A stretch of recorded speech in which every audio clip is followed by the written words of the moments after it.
سلام حبيباتي، كيف دايرين؟ لاباس عليكم؟ كنتمنى تكونوا بخير على خير. نتوما كتشاهدوا هذا الفيديو. كيف العاده الا كنتوا اول مره كتشوفوا القناه ما تنساوش تشتركوا بالضغط على الزر الاحمر اسفل الفيديو، وما تنساوش تفعلوا الجرس باش يوصلكم كل جديد كننزلو. ما تبخلوش عليا بلي لايك والتعليق ديالكم. الا مازال ما داخلينش عندي الانستغرام غنخلي لكم الرابط في صندوق الوصف، دخلوا واشتركوا عندي، خليوا لي كل التساؤلات ديالكم.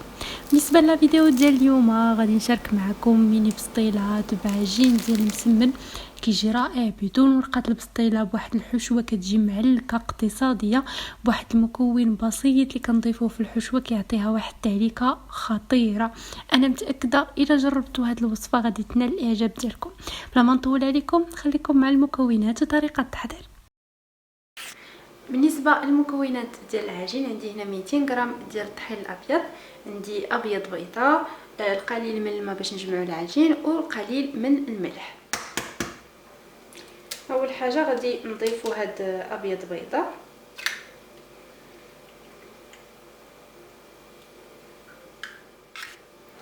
غادي نضيفوا القليل من الملح، وغادي نجمعوا العجين بالماء. الماء عادي ماشي بالضروره يكون دافي. غادي نجمعوا العجين انكم ما غاديش تدلكوه، غادي غير تجمعوه يتجانس، ومن بعد غادي نوضعوه في البلاستيك وندوزو باش نوجدوا الحشوه. في هذيك الاثناء هو تيدلك الراس، يعني بلا ما تعذبوا انكم تدلكوه، لان الا دلكتوه غيزيد يطرخ عليكم بزيت. يعني من الاحسن انكم غير تجمعوا العجين يبان لكم تجانس وتوضعوه في بلاستيك وتخلوه يرتاح.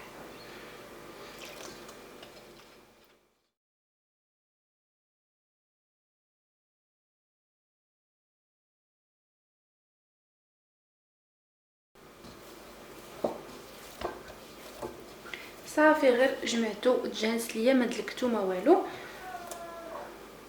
هنا هز ليا تقريبا كاس الا ربع ديال الماء. صافي غنديرو دابا في بلاستيكه ونخليه يرتاح بما نوجدو الحشوه.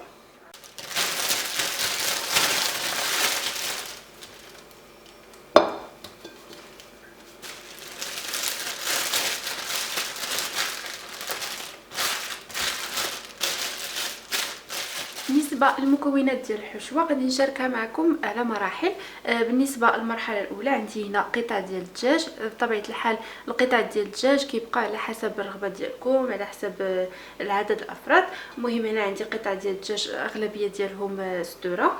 عندي هنا جوج بصلات كبارين اللي شلطهم ولا مقطعين رقاقي. بالنسبه للتوابل عندي القليل من المروزيه ديال الدجاج، القليل من الكركم ولا الخرقوم بلدي، القليل من الزنجبيل ولا سكينجبير، الفلفل الاسود، القرفه، القزبر يابس، قليل من الملح، زيت الزيتون. عندي هنا واحد جوج فصوص كبار ديال الثومه محكوكين، وعندي شويه ديال زعفران شعره يمكن لكم تستغناو عليه ولا ديروا الضامو في بلاصتو. هنا عندي نصف ملعقه صغيره ديال السمن، وعندي القليل من القزبر ومعدنوس. في الطاوه اللي غادي نطيبوا فيها غادي نضيف القليل من زيت الزيتون، وغادي نضيف البصله،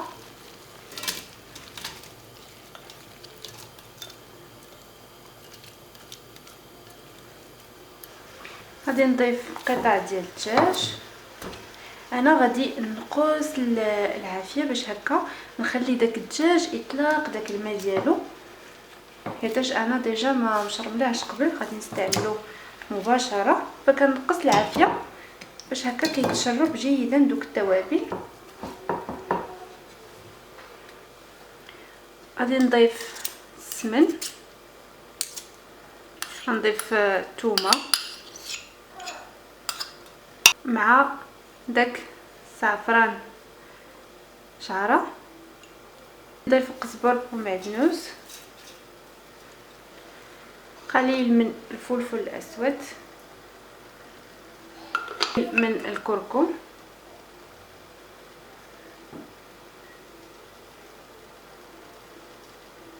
مروزيه ديال الدجاج، قليل من الزنجبيل ولا سكينجبير، ملعقه صغيره ديال القزبر يابس،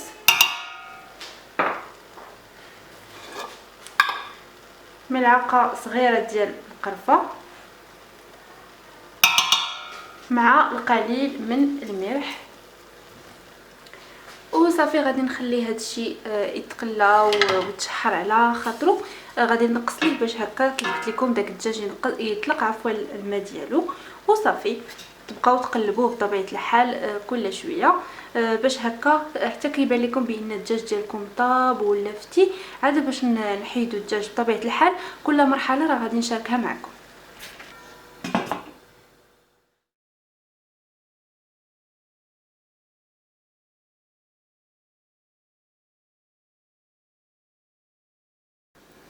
وبالنسبه لواحد الحاجه غادي نديرها مع التغميره كتجي رائعه، كتزيد تعلك لينا الحشو، كتزيد تبننها لينا. عندي هنا واحد الحبه ديال الجزر كبيره اللي حكيتها في الحكاكه الغليظه، ضفت عليها واحد ملعقه كبيره ديال الزبده مع ملعقه ديال زيت نباتيه. غنحتاج قليل من الملحه، ملعقه صغيره من القرفه، وملعقه كبيره من السكر. غادي نضيف شويه هكا ديال الملحه، تقريبا واحد نص معلقه، وغادي نضيف واحد ملعقه صغيره ديال القرفه،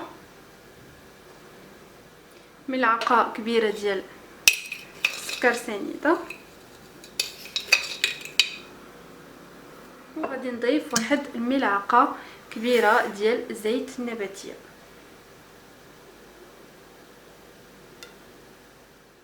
وصافي غادي نديه فوق النار تكون مهيله مع التحريك المستمر حتى تحسن ليا هاد الجزر.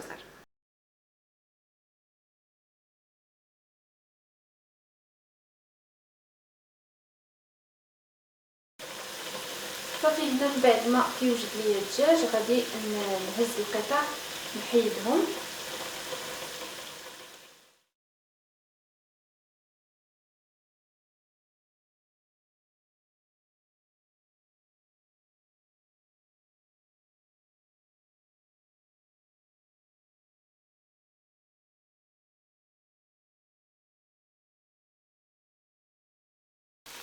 غادي نضيف ليها واحد الملعقه صغيره ديال القرفه، وغادي نضيف واحد الملعقه صغيره ديال السكر، قليل من ماء زهر،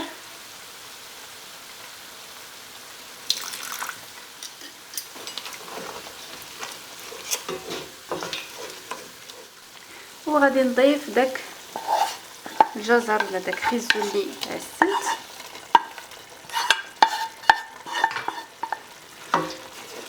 وغادي نزيد ليها هكا ندير واحد الحراره هكا متوسطه حيت كنت ناقصه ليها باش الدجاج يطلق الماء ديالو هو البصله. وصافي غادي نبقى ندي فيها هكا ونجيب حتى تعلك ليا جيدا. واحد الحاجه اللي غادي نزيد هي غنضيف واحد شويه ديال الزيت، نضيف هكا تقريبا واحد المعلقه كبيره ديال الزيت. وصافي غادي نبقى نعلك في هاد التغميره حتى تعلك ليا جيدا. ها هي التغميره كيف كتولي كتنشف جيدا، شفتوها؟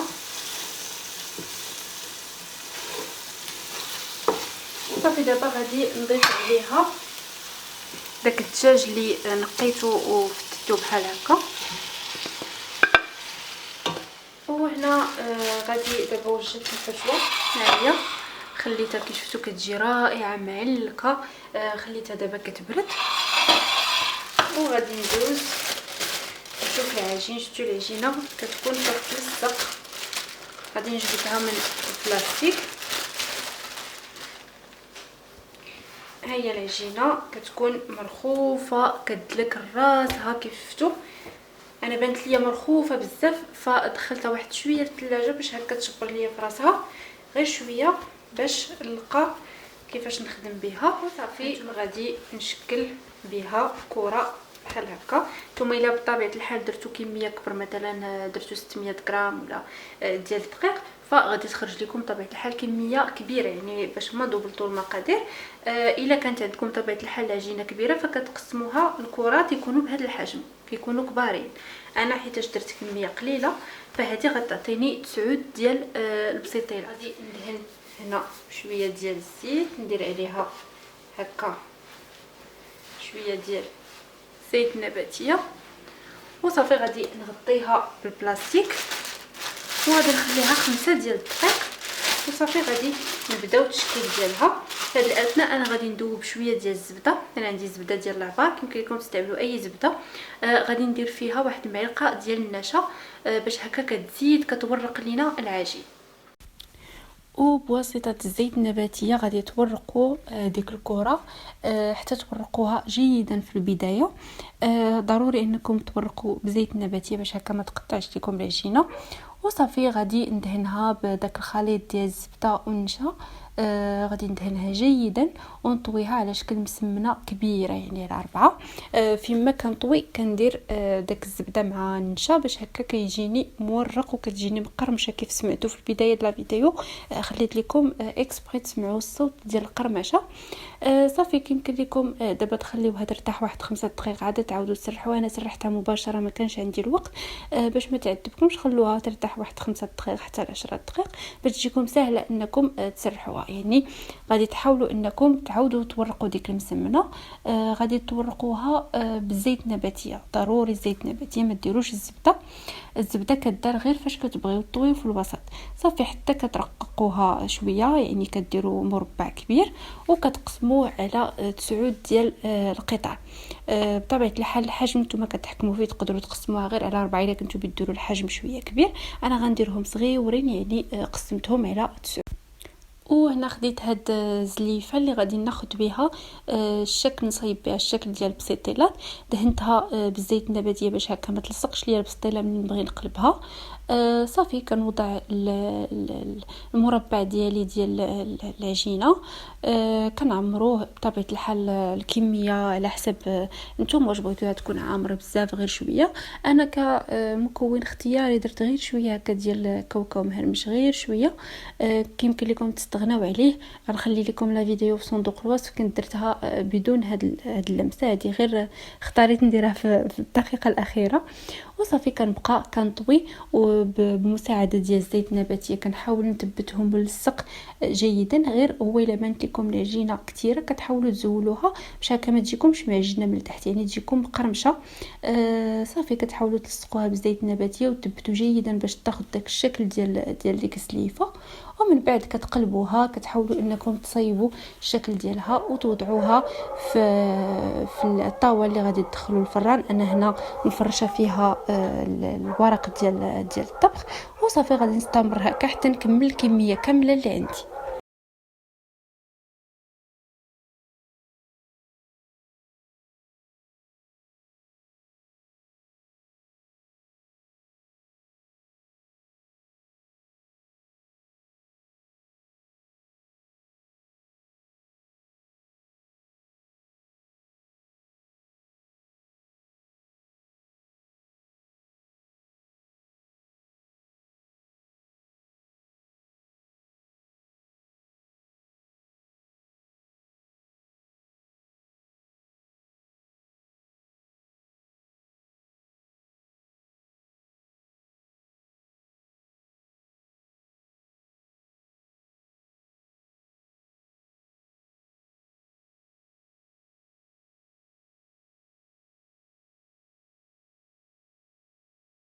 من بعد ما كملت الكميه كامله اللي عندي غادي نثقبها هكا بشي كوردون باش تنفس.